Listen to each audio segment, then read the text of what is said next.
Yeah.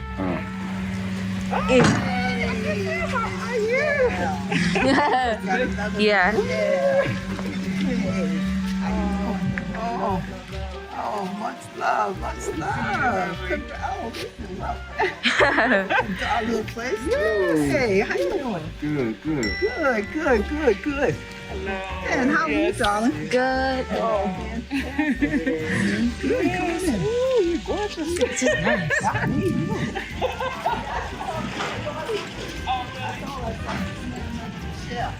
It's retarded.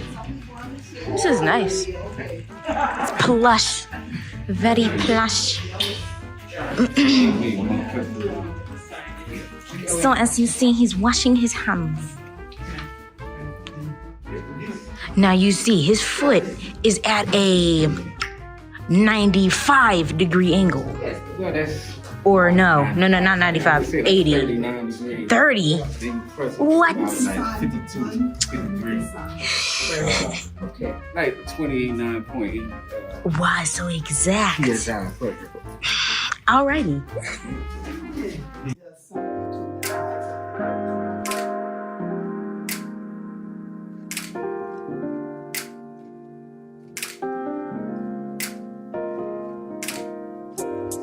Yeah, this area is crazy. Look how plush this is.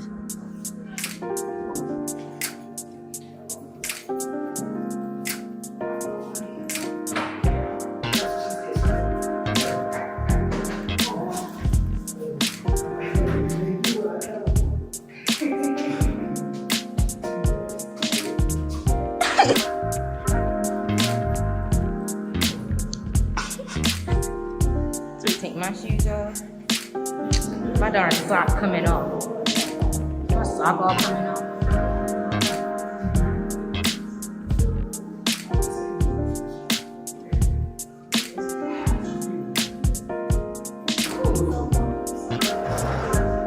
Music drama. This is big.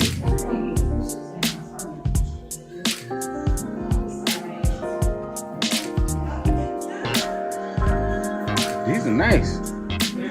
So how many bedrooms? How many bedrooms? Okay.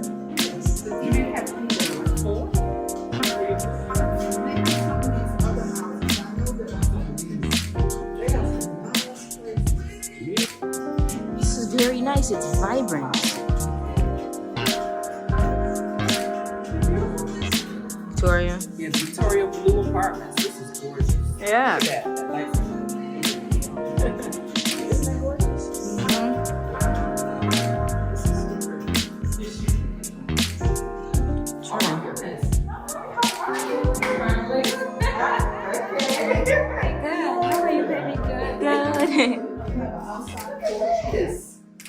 Wow. Look at that. Storage. This is nice. And it comes with a refrigerator, all these shelves. Yeah, you got a lot of storage space. And then you come here. It's nice.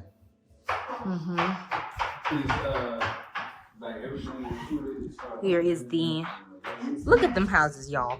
Look at it. Look at them houses. Look at the view. Look at the view. You know? Okay. Oh no. Come on now. That's it. So the electricity is $10 a month? You pay it ahead of time. No, I pay as I go. Because like I have a meter outside. Oh. And so I just, we check the meter to see, make sure it doesn't go down. wait, 10 francs or $10? 10 francs. But 10 francs, $10, about the same. Oh, 10,000 francs. Okay, which is $10. 10,000 francs, right. $10. About $10. Wow. Y'all hear that? Kigali, Rwanda. All day. So, wait, 10 francs a month? Yeah. For electricity? What's your name? Joylene? That's Joylene. Yeah, she's talking a lot about you. Finally. Good things. Yeah, good. Oh my God. Yeah, nice to meet you. So you have a bedroom here with a and so Joy. Yes. Can I look in your room? I like the color. It's vibrant. Yeah, you could dance. You know, my legs ashy, but Are you serious? Are you serious? Let's see. Are Oh you wow! Oh my God! We gonna have to. Hey, we're gonna have to rethink some things. Yeah. Oh, Yeah. Yo, look at the bathroom. Look at the bathroom. Look at the closet. I bit my tongue. That is Wait, let me. yeah. So y'all can see, you know. Crazy. Look at the painting. This now this. It's I like the feel of This is this. nice. It's like warm. It's like a really warm. very bright. It's so warm. it's a lot of room to dance. But you don't think this is not the Oh no. So this is not the master. Look at that. Is that just Look at the shower space. the best including what? 2 changes of sheets. Goodness. You have got to be kidding me here. Are you serious? This is the master bedroom. What? This late bedroom. Okay. This is the bathroom. Okay. Nice. Yeah. Nice. So that's why I decided I couldn't wait to get out of that hotel. I was like, oh, this is Your view is stunning. Oh, my wow. goodness. oh my goodness. Oh. We gotta rethink some things here. And it comes complete with six.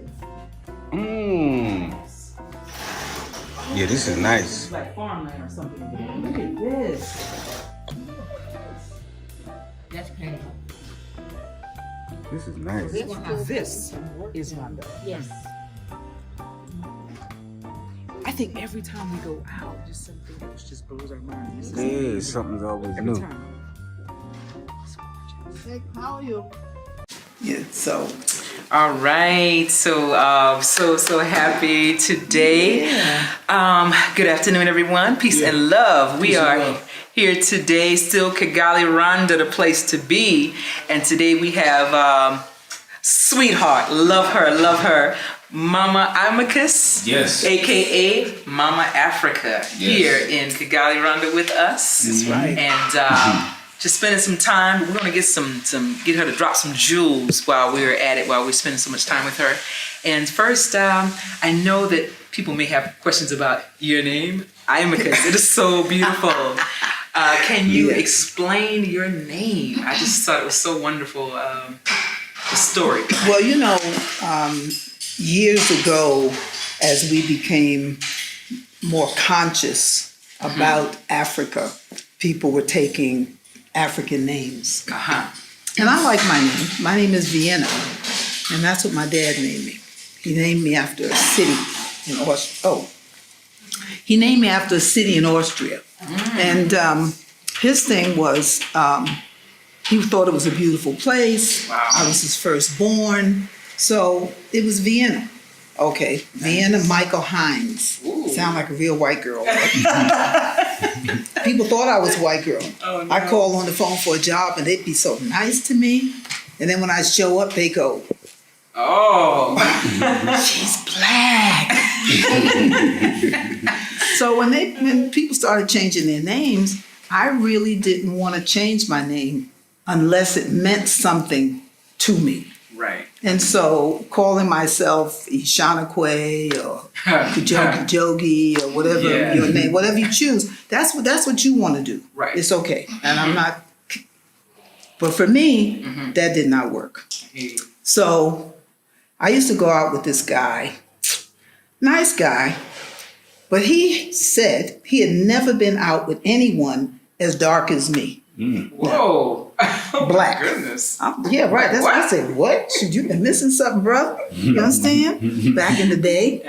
So sure enough, he nicknamed me. You know, at that time we all had nicknames. Pookie, you know, JoJo, Jim Dandy, okay, Sugar Baby. Yeah, Sugar Baby. So my name was Blackie.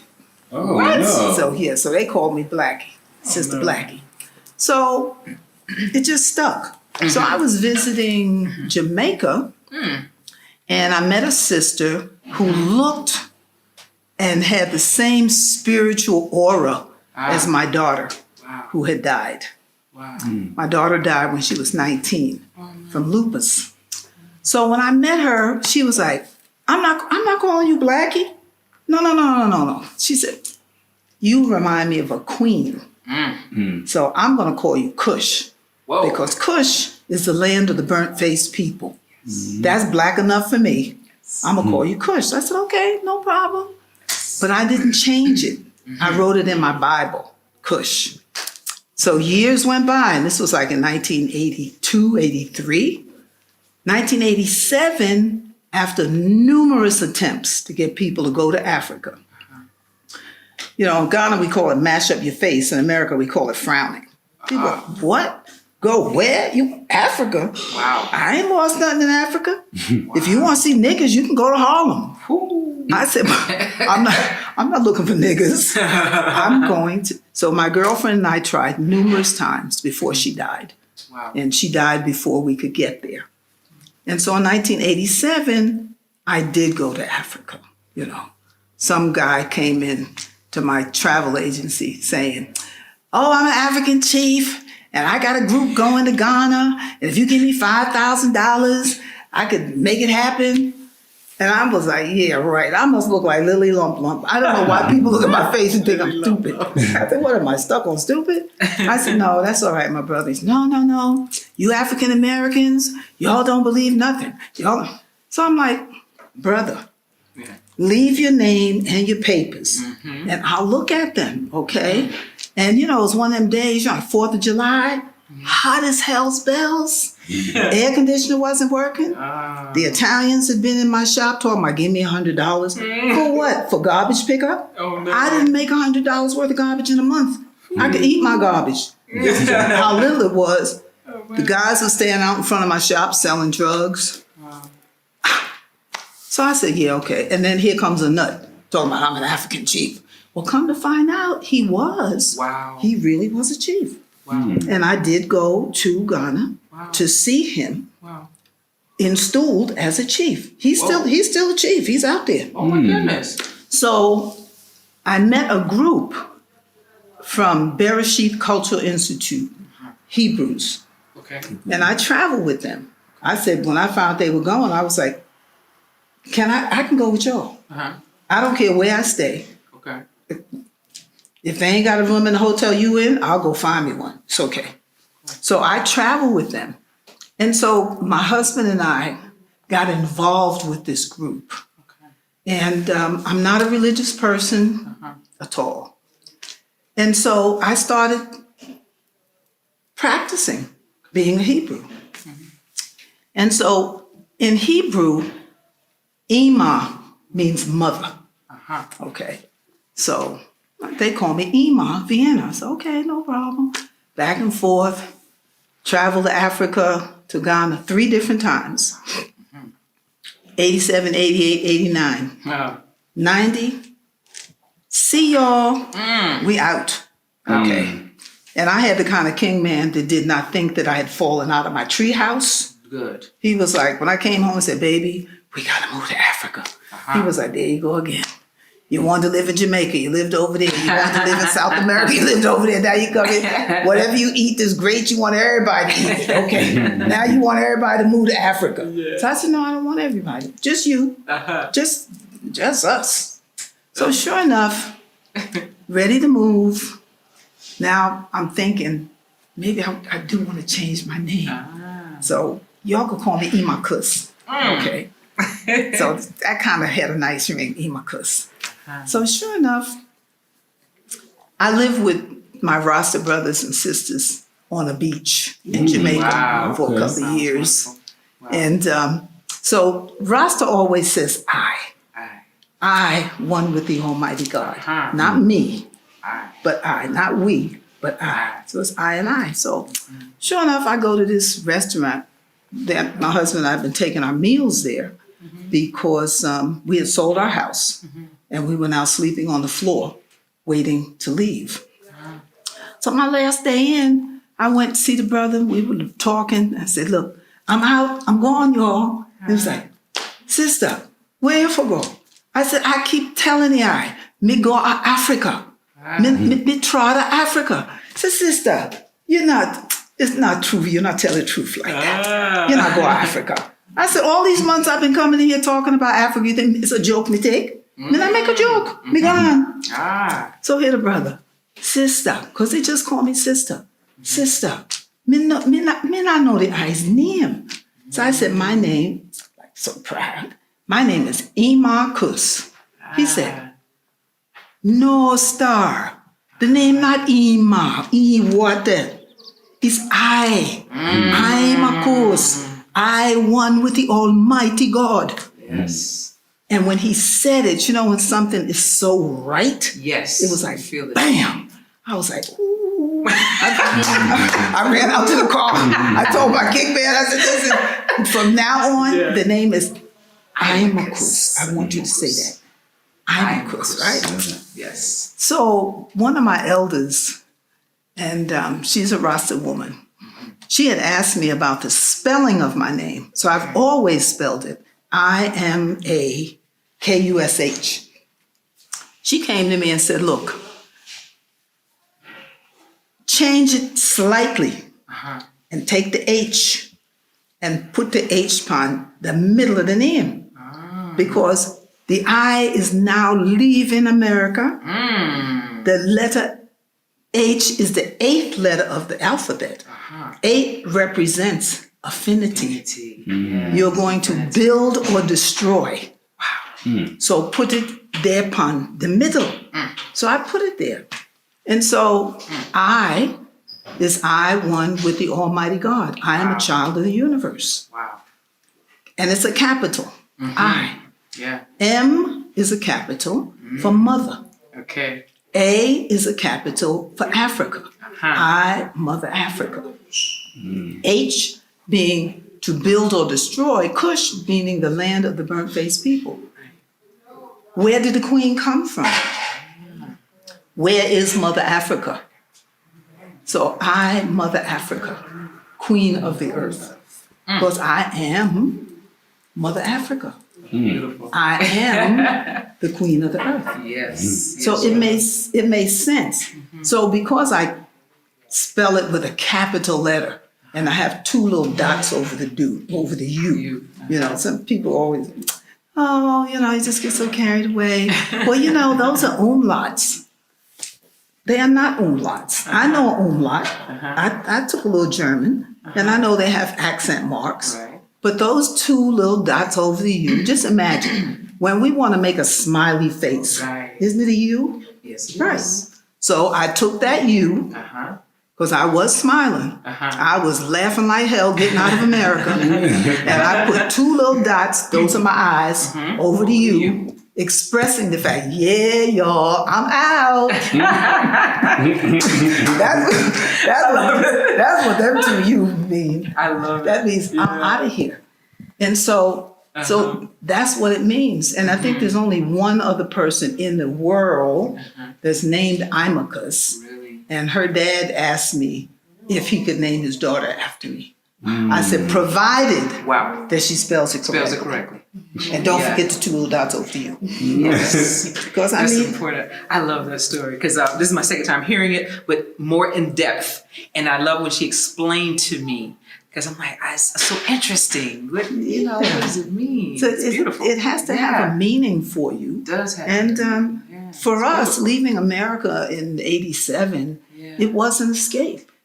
And there were people living in Ghana, diasporan Africans who had come to Ghana during the independence, when Ghana got its independence. Okay. Well, some of them got deported. Oh. Okay. Excuse me. Some of them left when Nkrumah was overthrown. Okay. Then Ghana was under military rule when we went to Ghana.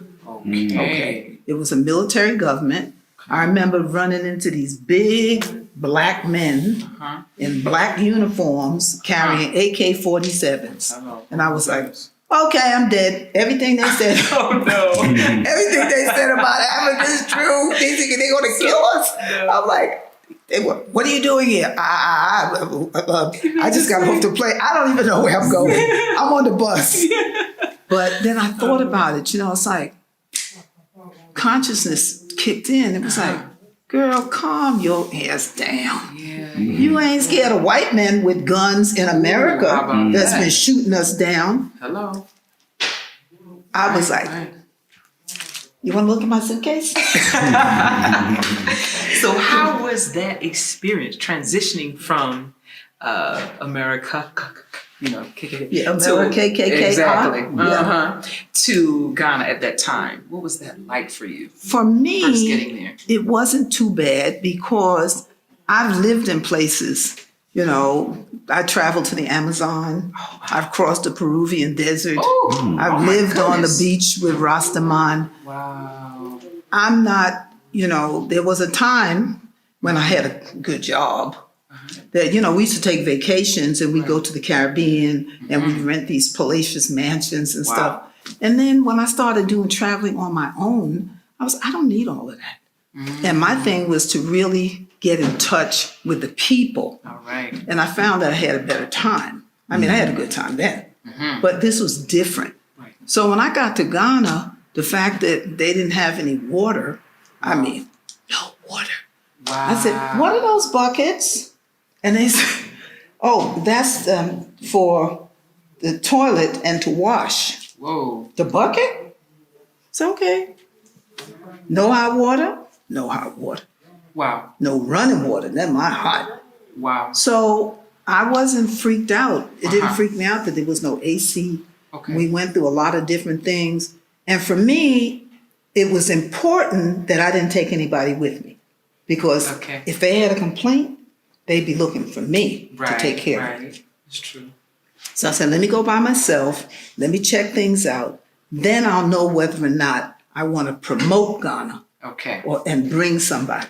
Okay. And- And what year was that? That was in 1987. 87. That was in Okay. 87. Are you originally from the United States? I'm originally from the Snakes. I was born, raised, and educated right. in New York City. Okay. But my dad told me years ago, he said, if you can make it in New York, you can make it anywhere in Right. the world. And that's so true. And I always remember that wherever I travel, I made it in New York.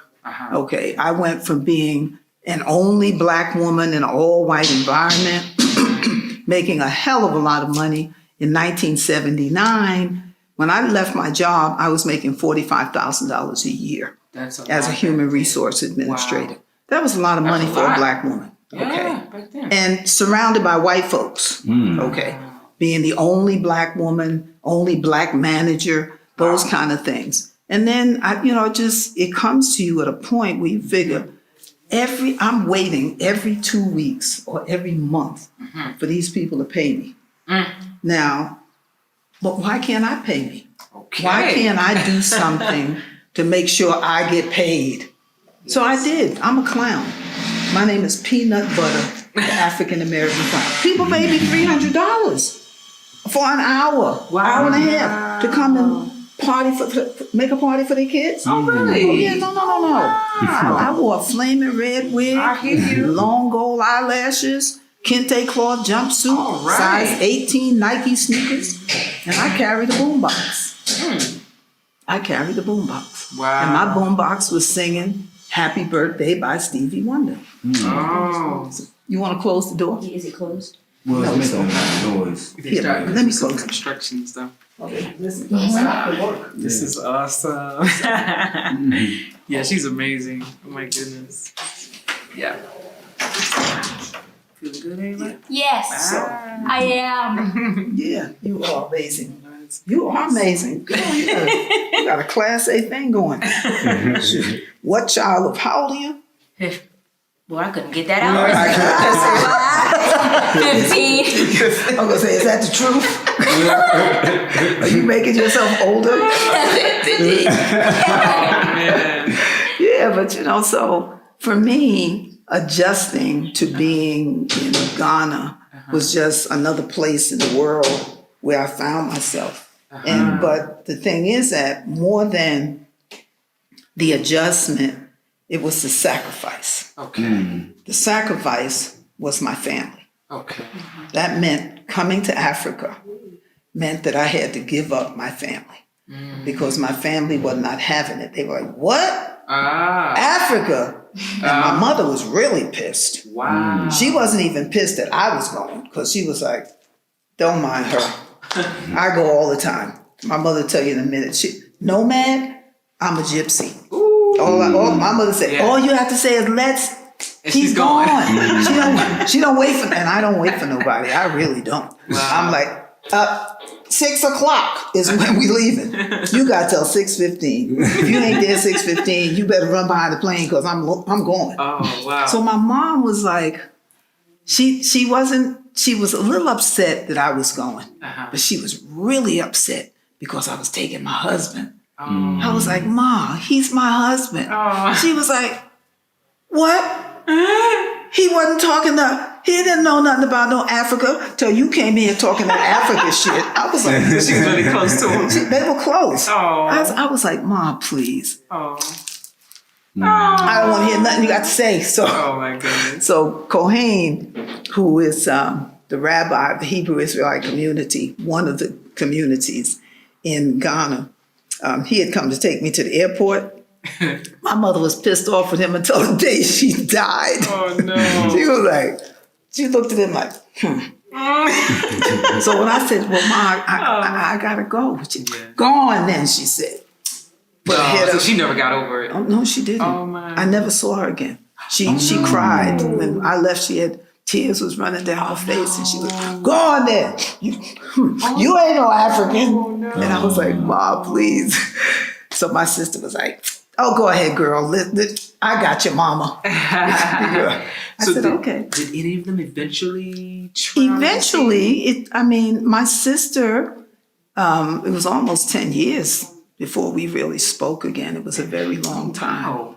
And my children, Wow. My husband and I, we had two families. Okay. And one of them visited, but when she came, we were living in an unfinished house Okay. that had no windows, no doors, no ceiling, no floors, no running water in the house, no flushing toilet. Oh, my goodness. Everybody had a bucket, okay?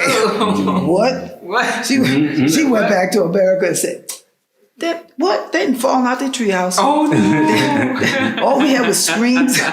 We had screens at the window to keep the mosquitoes out. And we put up some doors to keep the people out because people be walking through.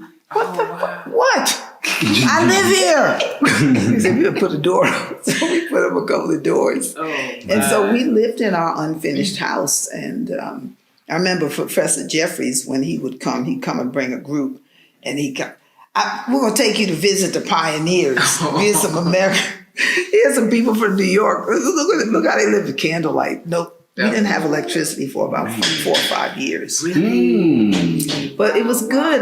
When we moved on our place, we had 3 coconut trees. Okay. Just 3. Okay. Now we have about 50, 60. Ooh, wow. We planted a lot of coconut trees and other trees. So did you guys purchase land or? Yeah, we Okay. the land was, it's funny, and it's not funny. I don't believe in coincidences. Number one, Right. I am a child of the universe. Right, We that's right, are that's right. children of the universe. We are. Okay, and I remember when I came in '87, some fishermen, 2 fishermen by the name of Matthew and John.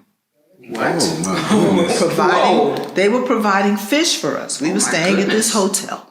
Finally, we got into a hotel that was better, except they had these great big pictures of George Washington and Abraham Lincoln Oh my goodness. and wall-to-wall carpet. I was like, what? Thick, heavy drapes. There was George and there was Abe. I was my like, goodness. are we in Africa? Okay. So these guys, fishermen, we got to know them, and they came. He asked me, he said, would you like to go and visit our village? So I figured, yeah, what the hell? I ain't never been to an African village. Yeah. So myself and a brother by the name of Nana Red, we got up early that morning. We went to the village. So on our way to the village, there weren't a lot of houses there. Okay. We stopped at an abandoned house, which is right next door to where I now live. And then we went to the next plot, and there were people there breaking rocks. I'm like, why are they breaking up the rocks? Right. Well, what they did, it was that they would break rocks. The men take out the big pieces, they give them to the women crack them into little pieces, and they use that for construction. They've used that mixing in cement. Okay. So as I was standing there, I was like, I want this. I will be an obedient servant. God, if you give me this, universe, ancestors, if you give me this, I will be an obedient servant. I'll do whatever you tell me. But I want this, okay? Because we're geographically situated between the Elmina Castle dungeons to the west and the Cape Coast Castle dungeons to the east. And we're right in the middle. And we're at 0 degrees latitude, 0 degrees longitude. We're at the center of the earth. Okay. We're like 300 and something miles out from, because the actual center like this is in Tema. So, I mean, we're at the center of the earth, okay? So I went down to the village with Matthew and John, and we had a real nice visit, played with the children, all the rest of that, came back. Went home. When I went back to America in September. Okay. And when I went back to America, I was like, yo, listen up. We moving. I want to live in Africa. Okay. My husband was like, oh, girl, come on. I said, honest, it's different. I said, well, look, I'll tell you what. Your birthday is in December. Okay. I'm going to buy you a ticket. And you can go to Ghana. He said, you don't know anybody. I said, yes, I know somebody anywhere I go. I know somebody in Ghana. And I already told him that I got a husband. Because I'm already making plans. I'm already planning that I'm coming back. So you go in December and see. Then when you come back, then we can sit down and talk about it. Because then we're on an even playing field. You no longer think that I've fallen out my treehouse. So sure enough, and you know how you brothers are. They were like, yo, yeah, man, right, yeah, we going with you. I'm taking my kid. Yeah, right. First time me and my kid gonna be in Africa. This one, another one, he's like, yeah, right, yeah. But the brothers going, we gonna support you. We're all going down there and check it out, see what's happening. Yeah, right, okay.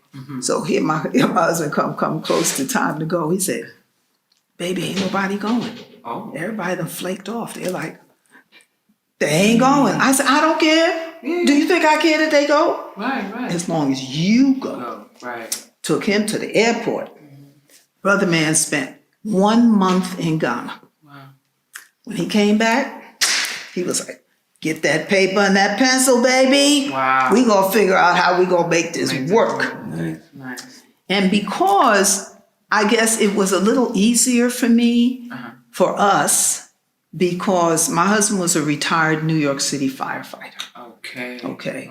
So we had a guaranteed monthly income. Wasn't a lot, okay, because when we left America, he still had obligations, which he made sure that he met. Okay. I have to give it to him. Okay.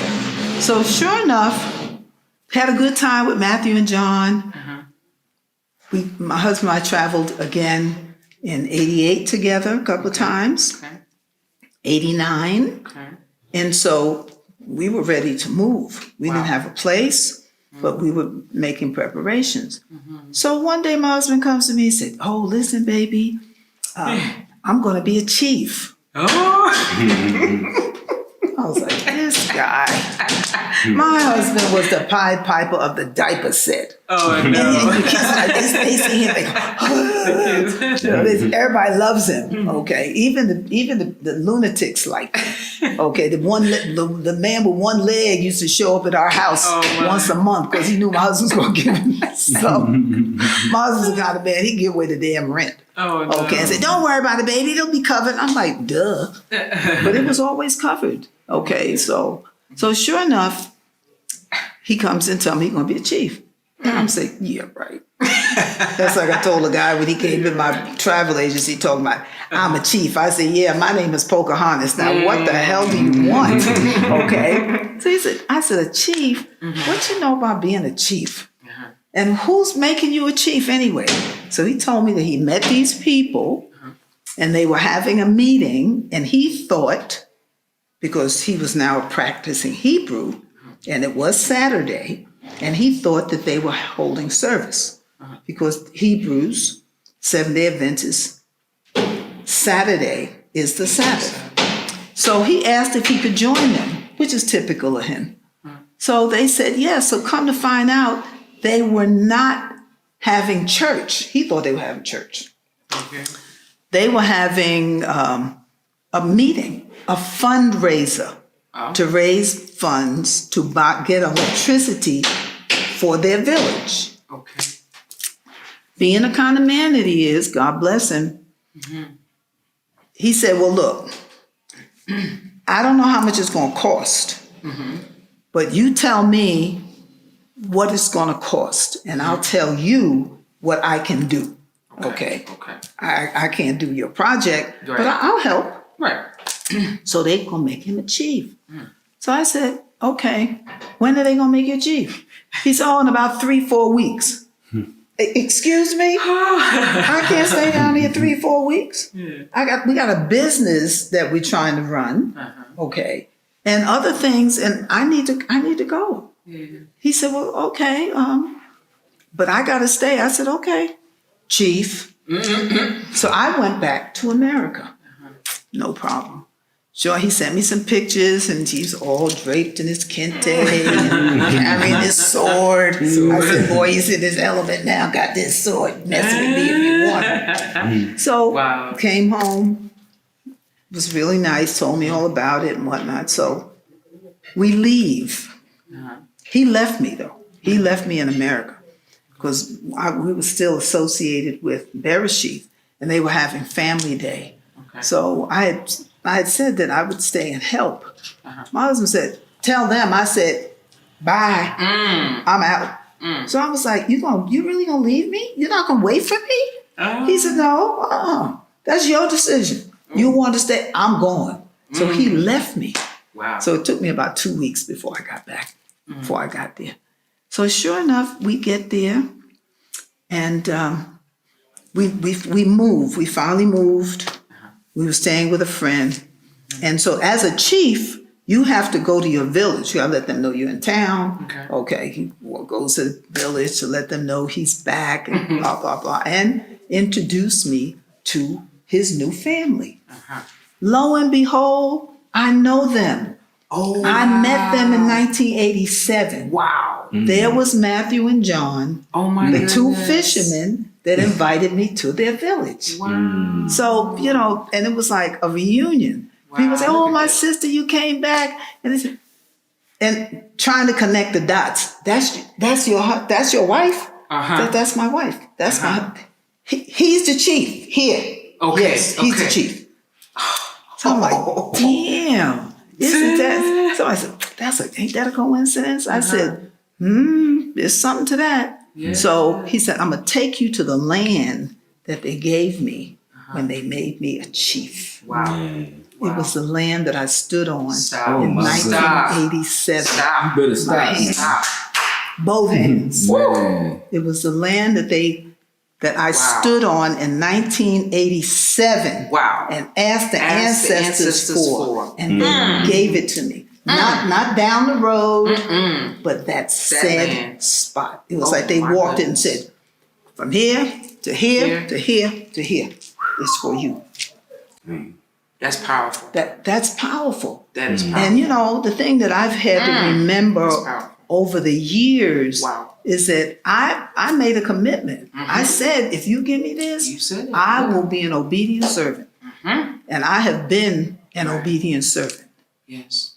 They put it on my shoulders. When I went into that castle dungeons and that women's dungeon, and those sisters embraced me in that dungeon, I knew when I stepped out of that dungeon that I would never be the same person again. And I knew that I was going to live in Africa. And then, when we got that place, it was like, One Africa's always maintained an open door. Anybody want to, I don't care. Listen, like I told my husband, I said, we need a wall. Everybody got a wall. I don't want no wall. I didn't come over here to have no wall. And I'm like, when I'm coming out in the morning and somebody's picking my damn tomatoes, or somebody else and picked all the peas off the bush, it ain't like you took a few, you took them all. All of them. Oh. I mean, I had to go out and get the bucket from the woman. Oh, no. I said, you didn't leave me none. Oh, no. She said, you can get more. Ooh. I'm like, what? I'm from New York. Hold on. Wait a minute. So, you know, things like that. You know, you go out in the morning, I'm hearing this thump, thump, thump, thump, thump. Oh, I'm no. like, damn, what's that? Thump, thump. Some guy is up in my coconut trees Oh, no. stealing my coconuts. Oh, no. So I'm like, yo. Bring it down, okay? You want to bring it down? Because I said, my I'm like, goodness. what are you doing? Why are you taking my coconuts? She said, oh, but madame, the coconut is for me. I said, no, it's not. This is my land. We own this. This property is for us. He said, oh, but madame, it's not a problem. The land is for you. The coconut tree, it belonged to my grandmother. Oh. I'm like, now, come on now. Oh, no. Let's don't be stupid. Oh, now, you no. know, when you buy property, everything that's on the Yeah. property belongs to you. Uh-huh. It ain't so. Not in Africa. Ooh. Do you know we had to buy those trees. Are you serious? Even though they were on the land. The land was ours. The trees were not ours. His grandmother bought them trees. I heard that. Yes. So we had to pay her. I said, well, here, anything to keep him out my trees. So what we paid them was nothing. Okay. Very little. Yeah. But whatever they asked for, that's what we gave them. I said, damn, I never heard no crap like that before. Then make sure ain't nothing else on this land that belongs to somebody. Okay? But so, you know, so we went through different things like that, different parts of the culture, learning to speak the language, but always encouraging people to come. Yes. Our objective was to get as Yes. many people to return home as possible. Wow. So the thing is, for One Africa, we maintained an open gate. Okay. Because before we didn't have a wall. Okay. But people would come through, they pick my watermelons, they eat my tomatoes, they eat my dog. I mean, You're a dog? oh yeah, they eat dogs. They eat, yeah, no, don't be surprised. See, for us coming out of America, you know, we love our pets. White folks love their dog. They be kissing them all in the mouth. After you just kiss somebody's ass, then you want to come and, ugh. No, we don't do that with dogs. Don't do that. But they eat them. Really? Oh no, they really eat them. I had a cat. I didn't know.